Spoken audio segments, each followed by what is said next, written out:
me out.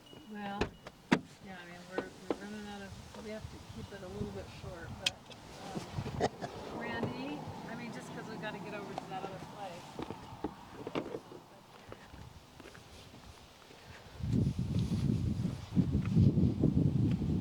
This is my spot right here.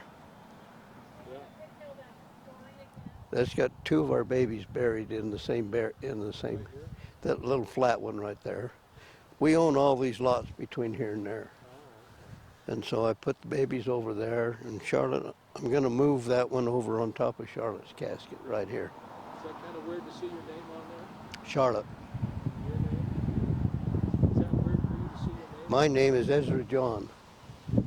Yeah, is that what you asked? Yeah. Well, is that weird for you to see your name on your? Yeah. I get used to it. I may dig my own grave one of these times, and then they can just drop me in and throw the shovel of dirt on top of me, and I'll be right here by my sweetheart. There you go. And my dad and my mom. Yeah, I didn't realize they were right next to you. Yeah. Wow. Yeah. We bought these plots all in here, and I put dad and mom on this end and my little kids over on that end. We'll be filling this in with Nixon's if they want to. Our first baby was stillborn in San Francisco, 1954. And he actually strangled, the placenta previa went around his neck.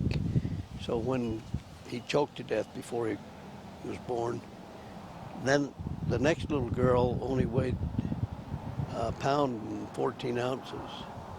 And she lived just a few hours. She didn't live very long, but long enough for her to give her a name. And both of them are buried. They were both born in San Francisco. So it's right over here? Yeah. Oh, okay. Race and Nadine? Race and Nadine,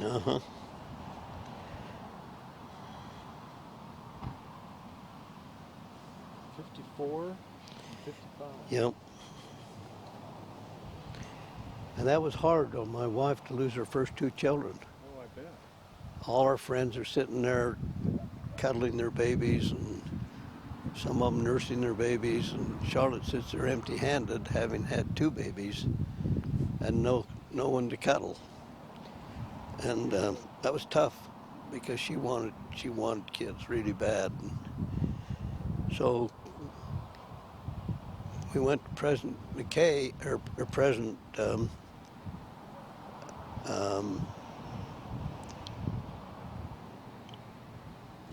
okay. My cousin, President Kimball, that's when he was the president of the Quorum of 12 at that time, and asking for a blessing to Charlotte because they messed her up so bad in delivering the first little boy that she couldn't carry beyond about 5 to 6 months. And she didn't have the infrastructure in her cervix or whatever it is, I don't know. But she couldn't carry a baby full term. And that's when we lost Nadine. But she lived a few days. So Charlotte was really disheartened, and my dad suggested that we go talk to President Kimball, who was the president of the Quorum at that time. And he gave her a blessing. And the blessing was that her quiver would be full. And we had 5 children after that. They were all born cesarean, but she was able to carry that. They were all 3-pounders or less than that. None of them were, well, one of them, Rulinda was 5 pounds, but all our kids were 5 pounds or less. But they're all healthy, strong kids today. And it's strictly because of the priesthood blessing that we feel, because our history wasn't very good up until that time. So I want to move this, I'm going to move this over and put it right on top of Charlotte's casket. So on the morning of the resurrection, She's got her little babies right there. And they can all get up together. And hopefully I'll be there by her, but I don't know. They may have to come searching for me. But I want to come the first morning of the resurrection. I don't want to wait till the end. So that's 1,000 years. I don't want to wait I don't want to wait that long. So I got to be better. Keep being better. Anyway, that's the Nixon story.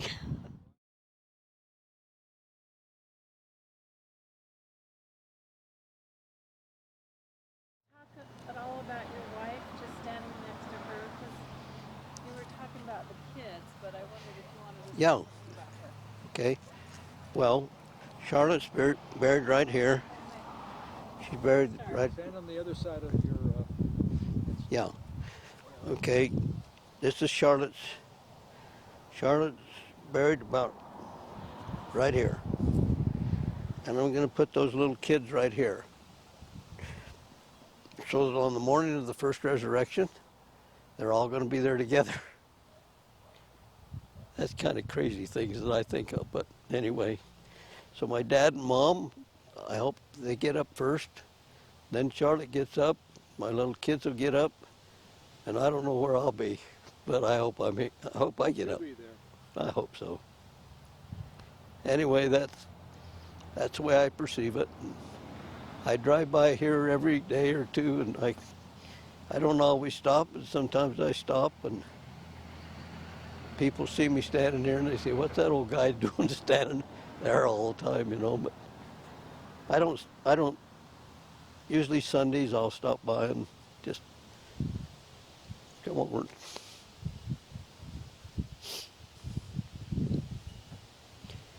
Anyway, this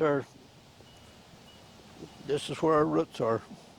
Both of my sisters can be buried here too if they want to be buried here. Well, Dorothy Dean won't because her husband's buried in Salt Lake, so she'll be buried with him. But Karen is divorced, and I don't think she wants to be buried by her ex-husband, so she probably will be buried here in somewhere in this. This is all our plots all along How here. many do you have? What? How many plots do you have? 60? 60? Yeah. Well, that's if you double deck. That's if you double deck them. Oh yeah. You can double deck them now. Actually, I bought 30 lots, but I can put 60 people here. The house is over on the corner, and there's a pasture on the east side of the house, and then this was our barnyard where the cute little barn is that's got the doors open on it. This was a new barn that the new people built, but we had a lot of fun. That's got a hay loft in there. I had one time when I was bishop, we had some friends.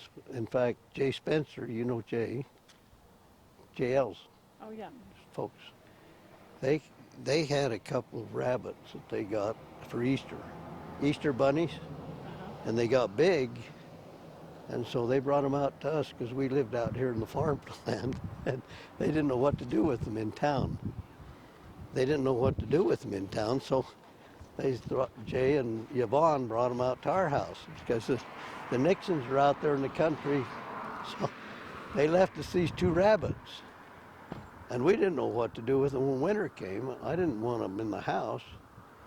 So I put them up in the loft in the barn. I had hay up in there, and I had water inside for the horses. So I put those two rabbits up in the loft and forgot about them until spring because they had hay to eat and so on. Next spring we had rabbits everywhere. They multiplied and multiplied. So then I didn't know what to do. So I talked to the deacons in my ward, and I said, "You kids, if you'll go catch those rabbits, I'll give you 50 cents a rabbit for every rabbit you can get." So the deacons came over, and they started catching the rabbits up in the hay loft, around the bales of hay and everything. Then we didn't know what to do with them. We had them all in a pen, and I said, "Just let them go. just let them go and they'll have to survive on their own. 2 days later, the neighbor just the other side called me, and he's kind of a gruff old guy. He was in my ward though. And he said, "Bishop, them damn rabbits, they're eating all my garden up. You better get them out of there."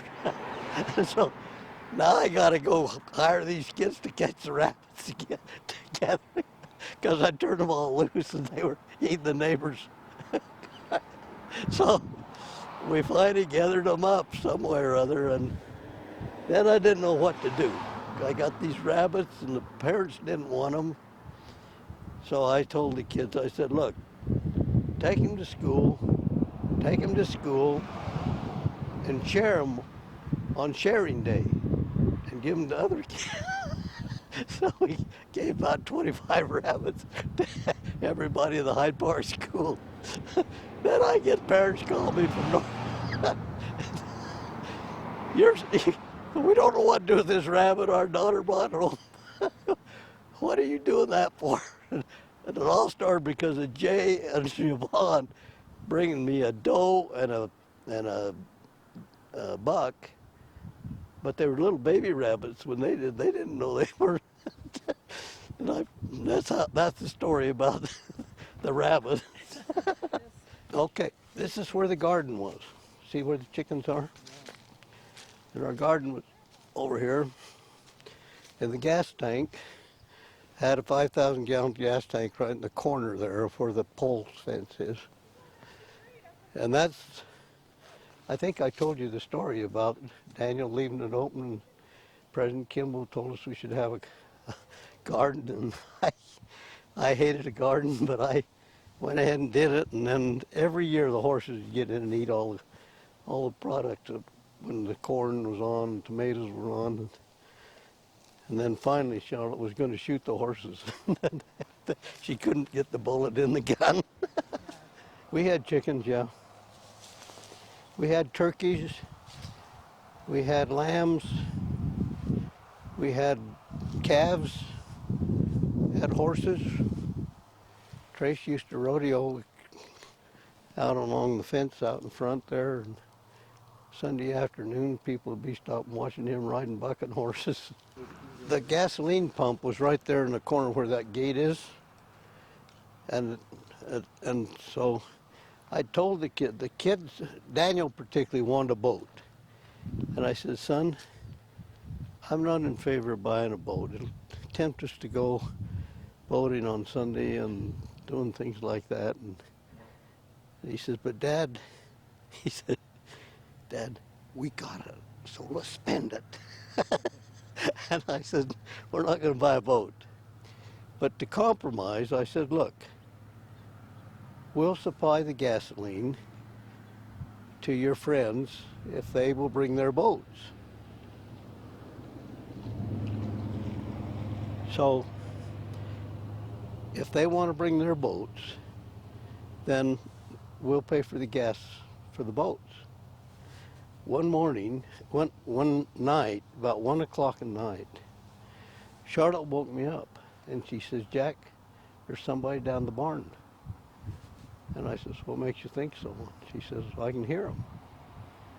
So I got up and looked through the draperies. There was a window right there, and I saw a bunch of stuff going on down here, car lights and stuff. And I thought, what's going on? So I got half dressed, came down here, and there was about 3 pickup trucks and a couple of cars and about 3 boats, all parked all along here. And I said, "Daniel, what's going on?" They were all getting gas, and they had 5-gallon cans that they were filling their pickup trucks with gas cans. And I said, "Daniel, what are you doing?" And he says, "Well, Dad, you said that you'd pay for the gas." I said, "Not for the whole town." I didn't. And he says, "Well, we're just getting some for this weekend and next weekend." So he helped himself to, I don't know. When I bought this house, I paid $42,000 for it. That was in 19. That was in 1967, I think, or 64. And I put these posts in along here and poured this driveway and so on and so forth. In fact, that big pine tree right there, I know something about it nobody knows.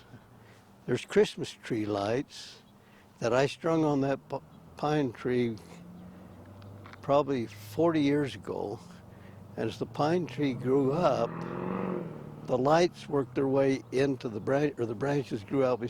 So when they would come on every Christmas, they were beautiful. The whole tree just lit up from the inside because those Christmas lights. And then finally the branches grew and the wires broke, and so anyway. So these posts, these two posts here have been knocked down about 4 or 5 different times. Shanna knocked them down at least once when she was driving without a license. And when I heard about it and I came home, I said, honey, what happened? And she said, it wasn't my fault. I said, well, you haven't got a license. How come you're driving that car? And it was a van that we had. She says, Daddy, it wasn't my fault. A cat came out in front of me and I turned and hit it. I think that was a fib, but I don't know because we didn't have any cats around that time that I know of. But I put the lights on them, did a lot of front yard. It's a beautiful, beautiful place. Planted all those trees? Yeah, those trees, I planted all those trees. I didn't plant that pine tree was there when we bought the house. But beautiful tree. It's a gorgeous tree. It had Christmas lights in it at one time. This was our home. We had 4 bedrooms. One was kind of a gang bedroom where the boys all slept together, all 3 of them. And then Rulinda had her own private room, which we put a private telephone in for her and a little wash basin so she could do her makeup stuff. And she was the princess, And then Shanna came along a little bit later. She moved into there when Rulinda moved out. So anyway, but no, we had wonderful experiences here. They had a lot of chores to do.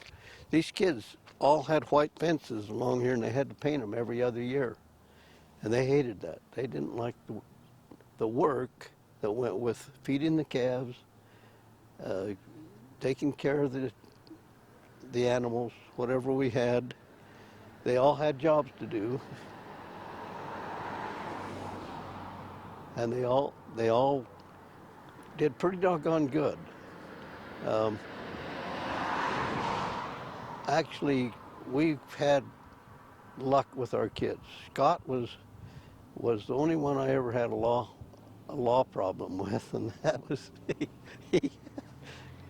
we had an old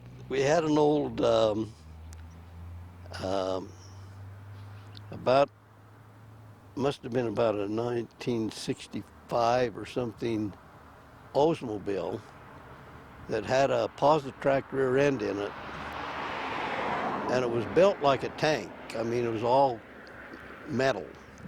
But I bought that for the kids because I knew they couldn't get hurt in it. They'd knock anything out of the way that'd come along because it was just like a tank. Every one of them banged up a fender or two, and it went through every one of the kids. But I remember that I was going to tell you something about that Oldsmobile. Oh, so Scott was late for a wrestling match in Skyview, and I guess he had his driver's license. He's probably 16, and he got going way too fast along the road from here to Skyview, and I happened to be home, and here comes the cop. And we had a cop that was really enjoyed his badge. And here he comes, and the lights are flashing. And I thought, what is that cop coming in here for? And he had Scott in the back seat, locked in the back seat. I went out and I said, Don, what's going on? I'd built his house for him right up here, so I knew him really well. And I said, Don, what's going on? He says, this kid of yours needs a talking to. And I said, which one's in there? And I couldn't see, but I could see Scott's nose up against the window. And I opened the door and I said, son, what's going on? He says, well, he picked me up. Don says, do you know how fast that kid was going? And I says, no. And he says, he was going 90 miles an hour past the dairy. And I says, what were you doing that for, Scott? And he says, well, I wasn't going that fast. He said, but I was late for a wrestling match, and I had to hurry and get there on time or I got dunked. So anyway, the cop said, I'm going to leave him here with you. But if I ever catch that kid again, he's going to jail. And I said, okay, don't worry about it. I'll take care of him. Scott was kind of crying. So that was a kind of a fun experience. He pulled right in that driveway there and parked right on the front door, right on the front. Yeah, right in front door. And I came out and talked to him on the porch, and we got along good. Now, one other story. See that building right there? Right after I bought this house, after we bought this house, and $42,000 was a lot of money in 1964 or 67, whichever it was. I saw a guy starting to build that building, and I was still new here. I mean, I'd been here maybe just 6 months or something like that. And so I had a friend that lived right up here, Don Campbell, just the third house up here. So I went and got old Don. I says, do you know who's building that building there? Because I wanted to know what it was. And he says, yeah. He says, I know him. And I said, well, what's he doing? He says, he's building a motorcycle shop. And I said, motorcycle shop? And I immediately envisioned Hell's Angels and sundowners and wild place that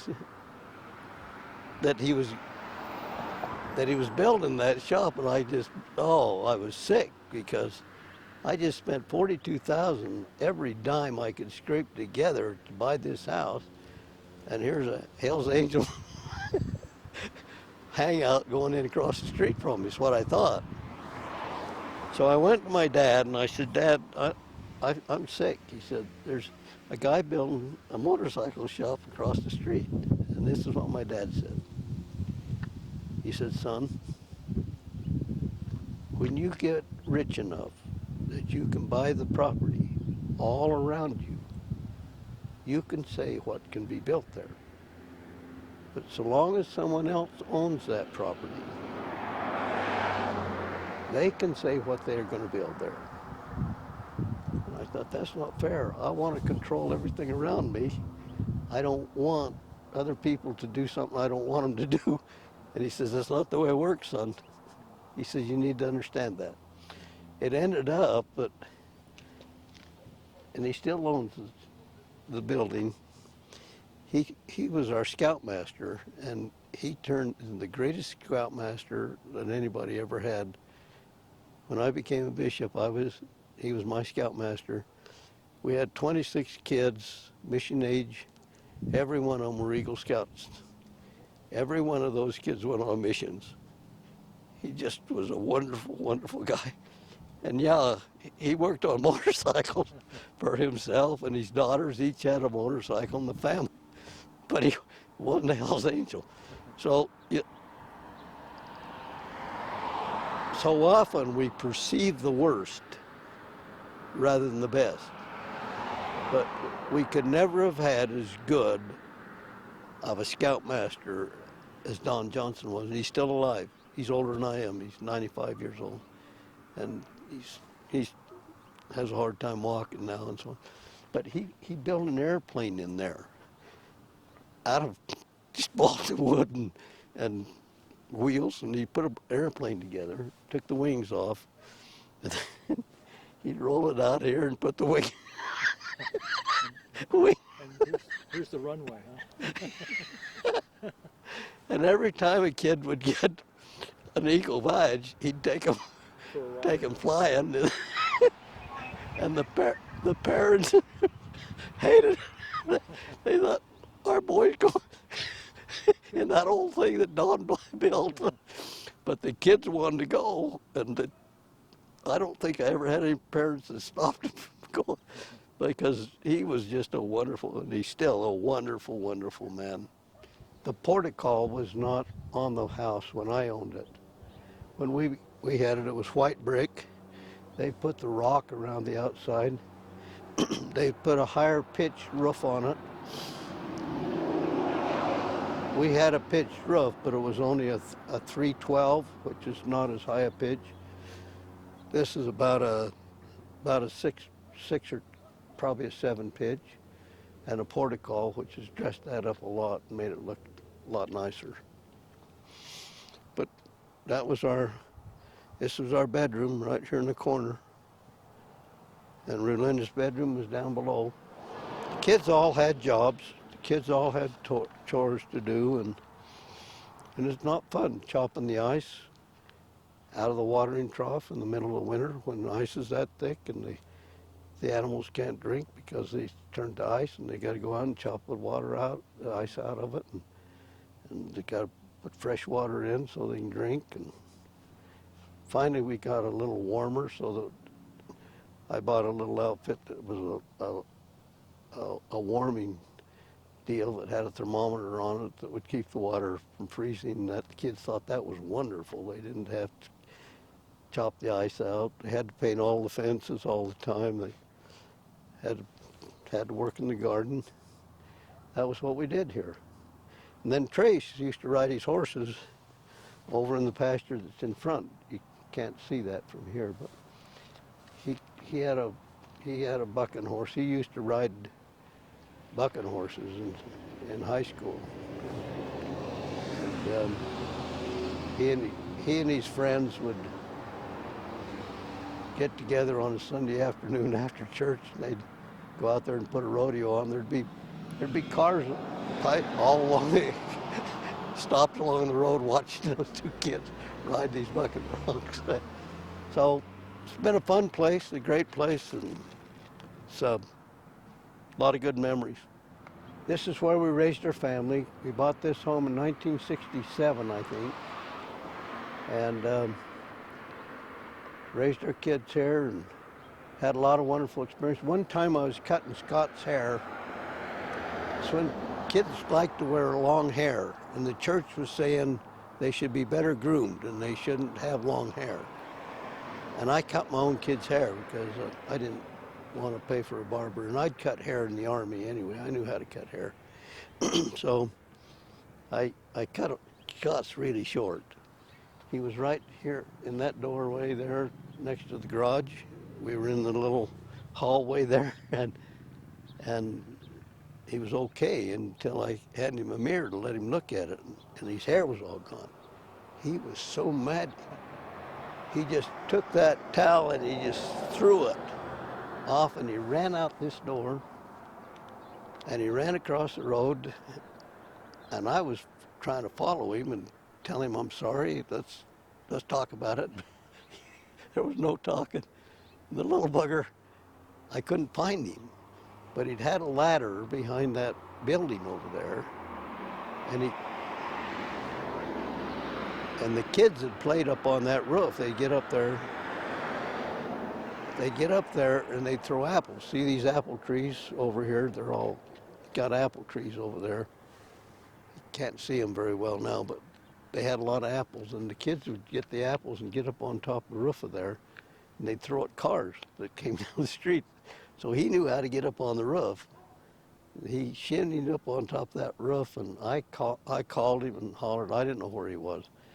And he didn't show up till about 1 o'clock in the morning. He finally came in. It was cold. He come in, and we made up, and I apologized. And he cried. And so that was another experience we had with Scott, Scott was the one in our family that is the most particular, most detailed he's a CPA, so you know they all do numbers and dots and and he knew, that kid knew what pair of socks he was going to wear 2 weeks before he ever put them on. He had everything organized in his drawer and everything lined up perfect, you know.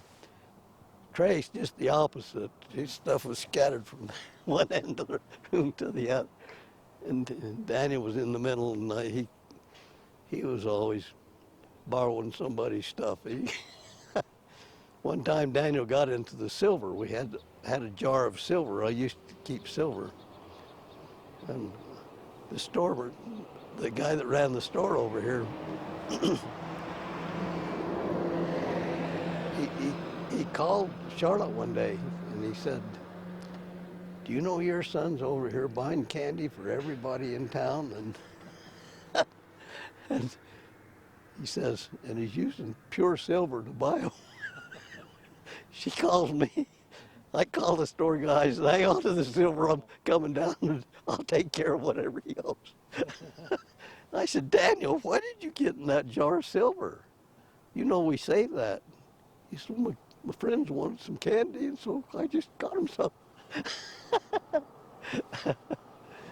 But Daniel's the one that has always been the best salesman, the most persuasive, very, very suave and glib, and when he wanted that boat I told you about, he wanted to buy it really bad, and I said, "No, I think we better not do that," and compromised on the gas. But one day we were going down the street, and here came a big, I used to call them muscle cars, pickup, big tires, pulling a great big boat behind it. And it was coming towards us, and Daniel was, he says, "Dad, look, here comes a happy family." He used everything on me to try to get us to buy that boat, buy a boat. But wonderful, wonderful memories and great kids. And we didn't really have serious problems. Rulinda had a boyfriend that would never leave. He hung around here. He was here every time. Trace was kind of her watchman, and he kicked this kid out. They'd come home from school, and this boyfriend and Rulinda would be in her bedroom.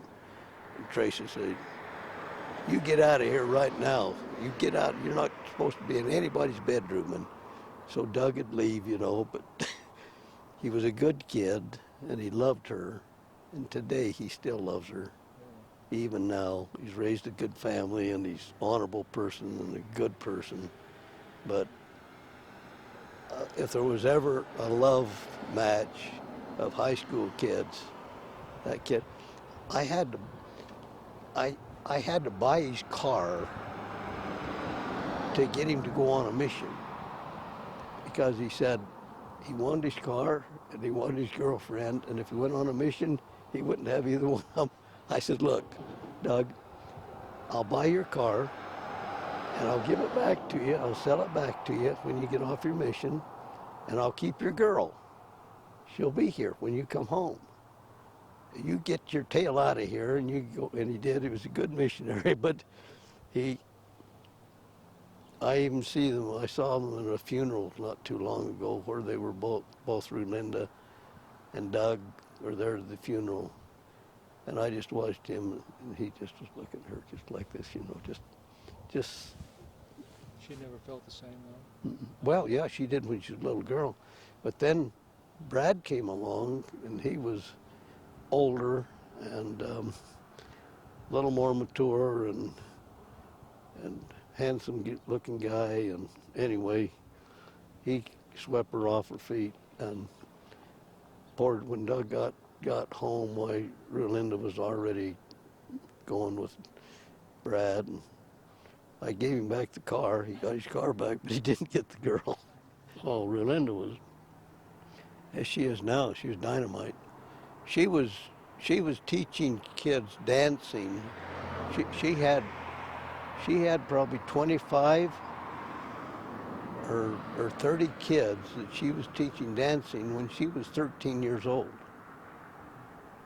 And she was renting the city civic center. And I got to thinking one day, I wonder if she's ever paying any rent on that. So I called the mayor up and I said, Bruce, I know Linda's renting the civic center. Is she paying her rent? And he says, it was only $5 a month was the rent. And he says, Jack, I wish everybody'd pay like her. She's paid 2 months ahead. Wow. And after school, she would have those kids come and dance.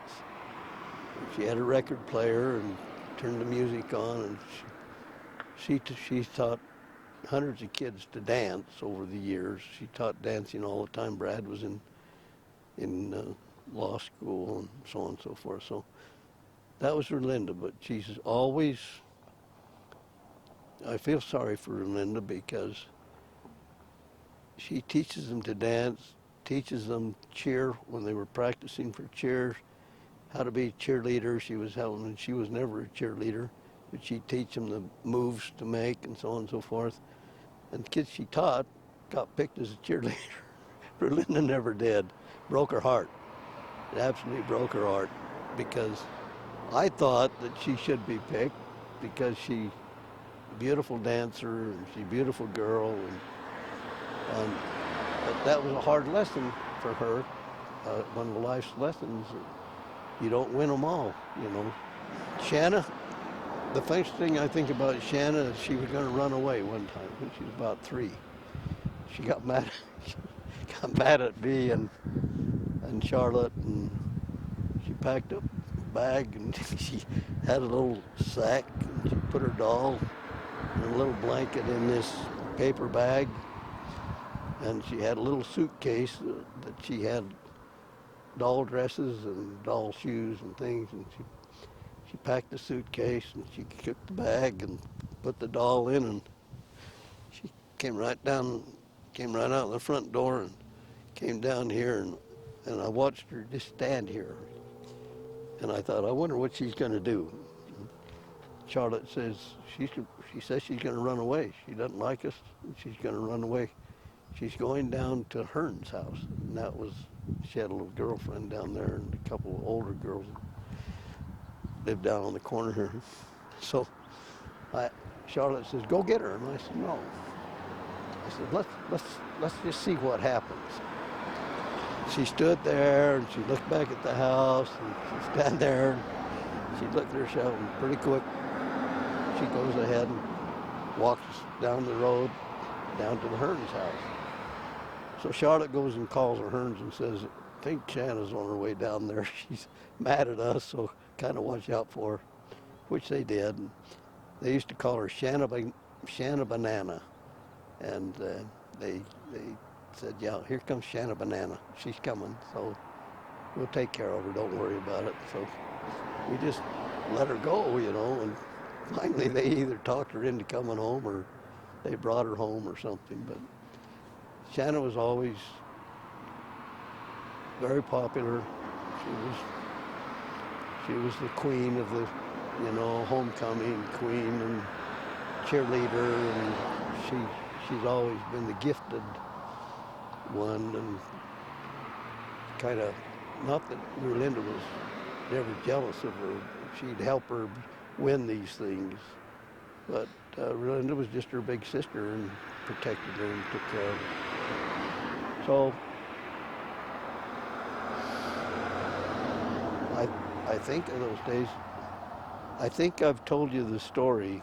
I think Trace told you the story about his being healed when he was paralyzed. You've got that someplace. That happened here. He was bucked off of a horse and broke his neck. And you've heard the story. And anyway, he was sleeping in Rulinda's room because it had a telephone. And anyway, he called me in the middle of the night and said, I'm paralyzed, Dad, I can't move. And so I went down and got in bed with him and gave him a blessing. And about 10 minutes away, he could start to feel in his fingertips and in his toes. And he told you the story. He says it's just like warm water starting to work its way back up into his body.